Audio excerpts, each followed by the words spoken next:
Hello everybody, welcome back to OMB Reviews. I am the critic who is a cynic. Hope you're doing well, and today we're doing a box office breakdown for this past weekend, which saw one battle after another.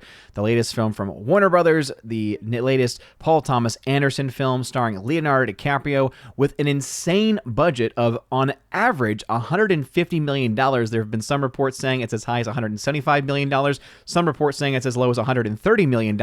In either case, this is a film that's going to need to make probably $400 million or more just to break even, only making $48 million in its global debut. And this is, again, a film that if you were to listen to just the critic elite class, they would have you believe that this is the most important film ever made, that this is the frontrunner at the Oscars, that this is the best movie to come out in 2025, and they would probably be quite convincing in their argumentation. That is, of course, unless you have woken up to their garbage over the last several years, especially as the critic class has in many ways lost a lot of its credibility, as if it was ever even there, but also has really lost its pull. I remember back in the day, Rotten Tomatoes used to have a lot of power, and in some circles it still does. There are still a lot of even normie audiences that still will go to Rotten Tomatoes and say, oh, what's the Rotten Tomatoes score? What's this or what's that?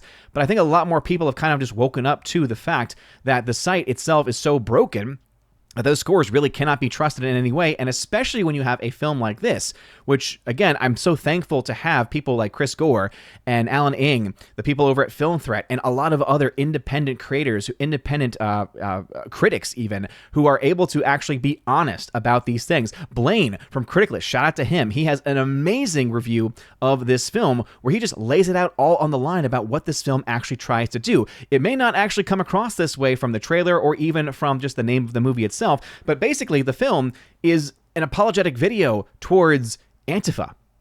Basically a defense of Antifa, a justification in certain ways of Antifa, and features even attacks on migrant centers, basically attacks on ICE facilities. So really coming out, I think, at one of these weird, awkward times where you have on the one hand these actual events happening in real life with actual violence and people's lives being lost amongst people breaking the law. And then on the other hand, you have this Hollywood elite class like Paul Thomas Anderson, who, again, is known for mostly nothing. Most people, again, in general, normie circles, have no idea who he is. Obviously, if you're part of the political elite class, or the filmmaker class, or you've taken film studies in a university, you've probably heard of Paul Thomas Anderson. And maybe there's even films of his that you like, right? There Will Be Blood is probably one of those films that kind of broke through and was able to reach out to a lot more people than his other films tend to be able to accomplish. But on that side, you have instead a movie that's not trying to talk about the horrors of this, but is in certain ways trying to almost empathize with them. And I just think that just shows you how Hollywood is so out of touch with the broad sentiments of the American people, the broad sentiments of most just general audiences who just want to go to a movie and be entertained, who just want to go to a movie and be able to experience something that allows them to escape from reality for just a little while, for something to be actual just entertainment, right? To be able to enjoy nerdy stuff, to be able to enjoy good, well-made, well-crafted films and storytelling.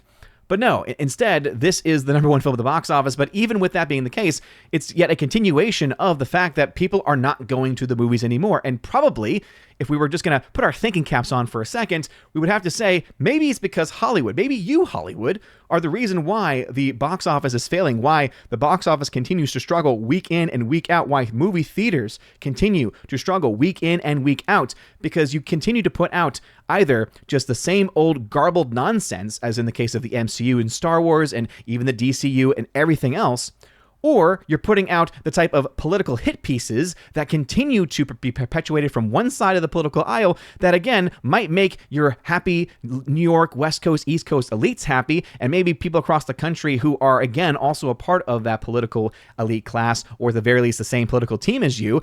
However, when it comes to the normie audience, when it comes to not even just people on the right, not just people in the center, but just, again, general people that have good morals and good values, you know what? This is not going to be the way. This is not how you're going to drive things out. And especially when you're going to spend $150 million, like on average is the cost of this movie, just for your budget. Hey, can't say I'm happy, or rather can't say I'm sad to be hearing that your box office for this movie is going to be massive as far as the financial loss. Right now, based off of just this opening weekend alone, we're projecting over $100 million in financial losses for this movie. As of right now, it's $200 million in the red, based off of where the money has been made so far. And because of just how much attention this film is getting in certain circles, because, again, thankfully for people like Blaine of Criticless, for people like the good men over on Film Threat, even though their writer on their website actually gave it a glowing review, 10-star review. I do think that what we're seeing from ourselves, at least because their public face, right, as far as their actual vocal YouTube channel, which is going to get a lot more attention than their website typically anyway.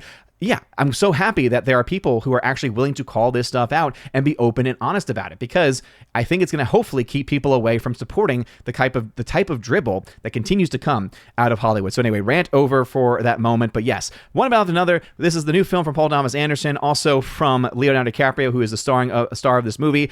This is the trailer that features at one point a line from Leonardo DiCaprio where he says, is it they, is it she, him? Like basically asks about pronouns. You're like, okay, this is all I really need to know exactly for what this movie is. Not to mention, of course, right, the fact that it actually goes even further than that and actually tries to like sympathize in some way with Antifa and showcase attacks on what are essentially ICE facilities and helping immigrants escape, right? People who have been arrested for crimes and arrested for breaking and entering, as it were. So, again, not surprised that this film has the number one movie, because even though Leonardo DiCaprio is not the biggest box office draw anymore, and really modern Hollywood, there are no actors that can really bring an audience in of their own right. They still do have some power and influence, and that's probably why this is going to be dubbed as a huge success for Paul Thomas Anderson, because this is going to be the biggest opening in Paul Thomas Anderson's history. Of course, they're not going to adjust for inflation, and they're just going to gloss over and ignore how much this movie actually costs to make, because even if it's the best of his career, it'll probably end up being one of the biggest box office losers of his career as well, based off of the current numbers and current tracking. The next film to come out this weekend, the number 2 spot, came from Gabby's Dollhouse, the movie. Apparently, this was a series on Netflix being distributed, in this case, by Universal, of all things. Interesting to see that. $13.7 million for this movie. There was the chance that this movie might have been able to compete with one battle after another, but as you can see, obviously, that weight does hold around quite a bit. The marketing for One Battle After Another was also very, very good. Again, Warner Brothers clearly spending some money on it, thinking that they had a winner in their hands, and while they're probably going to rack up those awards, because let's just be honest right now, the reason why the critics are coming out early now to say, oh, this is an awards contender, this is going to be the Oscars frontrunner, and all that other stuff that you're hearing about this film, is because they want this to be the message.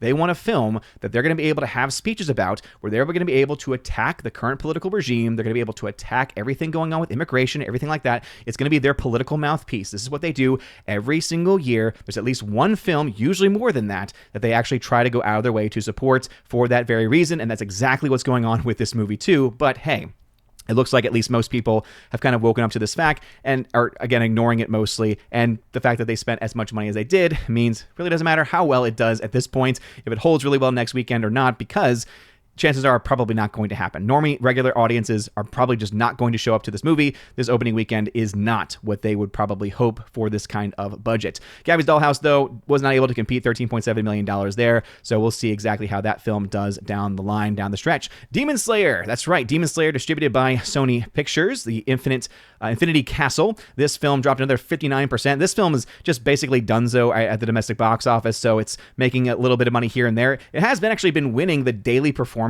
like in that Monday to Wednesday frame, so that's been pretty cool to see that happen, but it also is a slow box office. And so really, because of the fact that Demon Slayer, as an anime that has a lot of passionate fans, because it has some element of passion behind it, that's why the film has been able to hold well during the week, again, at least comparatively to some of the other films where it's been able to get to the number 1 spot at least, but there's just not much of an audience here domestically to be able to drive it much further. Still, for an anime to get over $100 million, to get $70 million of that in your opening weekend, the best anime opening in history, actual history, even when you adjust for inflation and do all that stuff the right way, it's a huge win for them. And so kudos for them to remain in the top 3 after yet another week of release. Conjuring Last Rites, 44% hold there. This film continuing to do very well. Again, a rated R horror film. This is, again, if this is the last movie actually for them, again, whenever you hear Last Rites or whenever you hear if this is the end, the final chapter, whatever it might be, I always have my doubts about that. I always think to myself, okay, if they're making money on this one, they'll probably justify somehow making another one because they were going to want to try to milk any IP for as much as they can. Let's just be honest, that's what Hollywood does, right? So don't be surprised if we get another Conjuring film, or at the very least, if we get another spin-off, and that's probably where they'll, stay if they're going to respect the whole Last Rites thing, and this is the end, story that they seem to be having with this film. If they're making money off of it, they at the very least will say, all right, let's make some more Annabelle movies, or let's make whatever, Conjuring verse films that we can. I think that that's probably where you'll end up seeing that direction go. Number 5 film went to The Strangers Chapter 2. This one's hilarious because the first film, The Strangers, was a remake of a film from not too long ago. And the fact is that The Strangers Part 1 made twice as much in its opening weekend. So this is a franchise that they've established. They had 3 chapters for. Maybe they had plans to do more even after that. And this film has already done half of what the first film was able to do. Sorry, I got distracted for a second because my son was basically building something that he could go after the camera in his room. He's almost 5. It's insane that he is now at that level of ingenuity to where he's like, oh, I know you can see me in this camera, and so I'm going to go ahead and try to see if I can move it. Anyway, with that being said, this is why we do things live here, because, hey, it keeps it real, keeps it honest. So anyway, that is The Strangers Chapter 2. Not looking good for that film. Number 6 spot went to the film Him, dropping 72% in its second weekend. Didn't change its theater count. Next weekend, it's going to probably drop from 1,000 screens if I had to guess, if not more, because this film is not making anything. No one has any interest in it. This is something that was dubbed by the Film Threat guys as the worst film of the year, or one of the worst films of the year, so can't say I'm surprised. So that film is a box office loser. The Long Walk from Lionsgate, 45% hold. Again, it seems to be on paper holding pretty well, though the film itself is not all that great. So again, clearly there is an audience, though, showing up for it still. Downton Abbey, the grand finale, is probably indeed the grand finale because not doing much box office. This was an interesting one. The number 9 film is They Call Him OG. So I believe this is an Indian film release, and it came out only in 800 screens, but on the Friday numbers, as those were being reported, this film was actually at the number 1 spot. I believe it was that. Let me go ahead and pull up the daily charts just so I can confirm that, because I was actually very surprised. I thought, whoa, I didn't even hear about this movie. As you know, I always like to check in on these numbers as they come in. Sorry, no, it was the Thursday numbers. Yeah, so this was the number that I saw, okay? So $3.8 million it made on Thursday, which beat One Battle After Another, Demon Slayer, amongst everything else that was being released. That I thought, oh my goodness, what is happening here? By the next day, though, it was gone. So clearly it was a limited showing. People must have really just planned that audience here. There's a pretty big audience for Indian films here in the United States. And so they probably planned the theaters that were available to them to go support this thing opening night. And hey, that's a pretty good showing, right? That's $4,750 per theater. So for 800 screens to give you $3.8 million, that's better than the vast majority of Hollywood releases these days. And so if it actually had some staying power, it could have made it even to the top 5. But as I said, it really just did that much. But for the weekend, for Friday to Sunday, to do 1.4 million after making 3.8, that's actually still pretty good for the kind of movie that it is. Not to mention, if you compare this to The Strangers Chapter 2, this film barely lost to that movie, and it was available in significantly more screens. So, hey, shout out to They Call Him the OG, or just call him OG. And then lastly, A Big Bold Beautiful Journey from Sony, $1.2 million there, dropping 62%. This film had not a massive budget, like $45 million, but this film is going to also be a box office loser. Spider-Man 2, a re-release, came out this weekend. Again, kudos to them for having that film still out there. A couple other newer films, limited release, Dead of Winter, Eleanor the Great. Again, not really doing much to talk about at this point. One Battle After Another, $48.5 million. Again, they're going to try to paint this as this is the best Paul Thomas Anderson film opening of all time. But when you have a budget like this one, let's see if they're running with anything. 140 million is what they're running with. So again, the range is between 130 and 175. They're taking that higher end, right? I'm putting in my chart 150 because that's about the average of those two. That's only 0.3 times your total budget. That's not a good place to start. And yeah, this film right now on tracking to lose quite a bit of money. Gabby's Dollhouse, the live action, apparently this is a live action hybrid. So there is an animated portion, a live action portion. There's a lot of the same actors that are involved. The production budget on this one was $32 million, $13.7 million domestic opening, $5.6 million international. Not the best of openings in the world. I think that for DreamWorks especially, this was, again, a Netflix property at one point. This is probably a lot less than they were hoping for a kids movie especially. Maybe down the stretch, if it's able to hold well. Haven't really heard much as far as reviews are concerned for this. It's obviously not my cup of tea, and none of my kids are old enough to have any interest in this anyway. But it'll be interesting to see exactly what the film does down the stretch. Demon Slayer at $602 million is on the pace right now, continuing to be on pace, and there might be some internationals that have not even yet updated. Right now this is going to probably, I said this last weekend too, but I think we can say almost with even more surety, this film will probably surpass the entire box office of Superman. That's James Gunn's Superman. So again, for anime to be able to do that speaks to not only the strength of the anime, but also to the weakness, the actual weakness of Superman, despite the fact that people are still shilling for that movie, still trying to make people make it a better movie than it has any right to be. And it's just, again, it's sad to see that still happening here. But Demon Slayer doing very well in that capacity. Strangers Chapter 2, after one weekend, even with a low budget, is done, and I'm amazed that there's a third film still slated, I think, to come out next year. I don't know why they would do that at this point or continue, but it is what it is. They've already put the money in. Him, $21.2 million. It was an interesting concept, but apparently just a terribly executed movie. $21.2 million. Oh boy, this film also going to be a box office loser. And then they call him OG.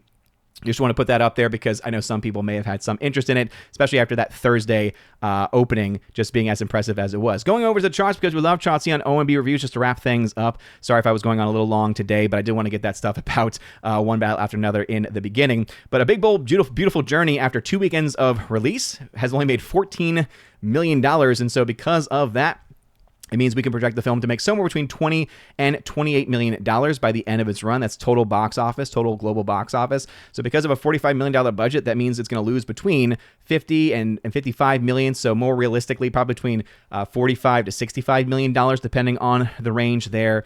Again, a pretty big box office loss for a film that has actually gotten some decent reviews from the guys over at Film Threat. Critic List has not been too crazy about it. Only 5 reviews there as of the recording of this video, and most of them have been bogus scores. So clearly there's a little bit of a divide there, but yeah, no one's really going to see it, and it does not really surprise there. The film Him is expected to lose between $22 and $15 million, so more realistically, probably between $15 and $25 million by the time its box office ends. But it is kind of, again, one of those stories where this is a horror film that should have done better because horror films have been the only consistent thing. But even when they have been consistent, that means that does not always guarantee your success. You still have to have a good movie. It still has to be competent. Apparently, this film is just so incompetent that most people have just not liked this. This film has a certified bogus score over on Critic List, so I can't really say I'm surprised that the box office is this bad for the film. And again, this is not going to be making any money at the box office.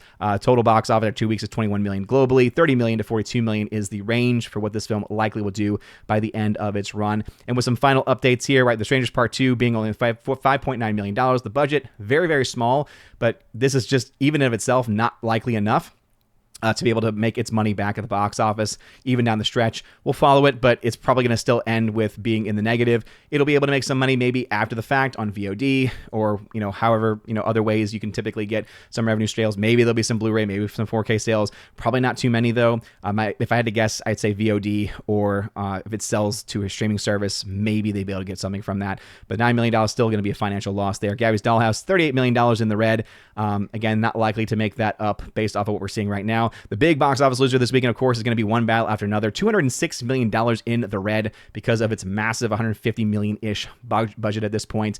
Can't say I'm, again, all that surprised, and couldn't have happened to a nicer group of people, according to what we've seen and heard about the film and the content of said film. But really, those are the numbers. Let's see, anything else? Spinal Tap, still not doing much. Heard good things about it. The Long Walk, again, doing better than expected, but still not quite enough. Downton Abbey, same story there. Conjuring Last Rites, adding to its profits. Very impressive run there. Stealing the Roses, Nobody 2, nothing there. Weapons, adding on to its profits. Freakier Friday, essentially done at the box office at this point in time. Bad Guys, again, much better down the stretch. Still not quite there. Fantastic Four, massive loss. Going to be a lot bigger once we get the actual budget in. And, of course, James Gunn's Superman, still $39 million in the red because this film's already on streaming and is again, has been done now for the box office for quite some time. So let me know your thoughts about these things. Did you see The Strangers Part 2, Gabby's Dollhouse, One Battle After Another, or any of the other independent films from this past weekend? Let me know your thoughts about any of them in the comment section down below. If you like this video, make sure that you smash that like button, smash the rumble button as well. You guys are all amazing and beautiful people. Have a wonderful rest of your day. A blessed Sunday. A fantastic day today, especially if you know why. And as always, God bless.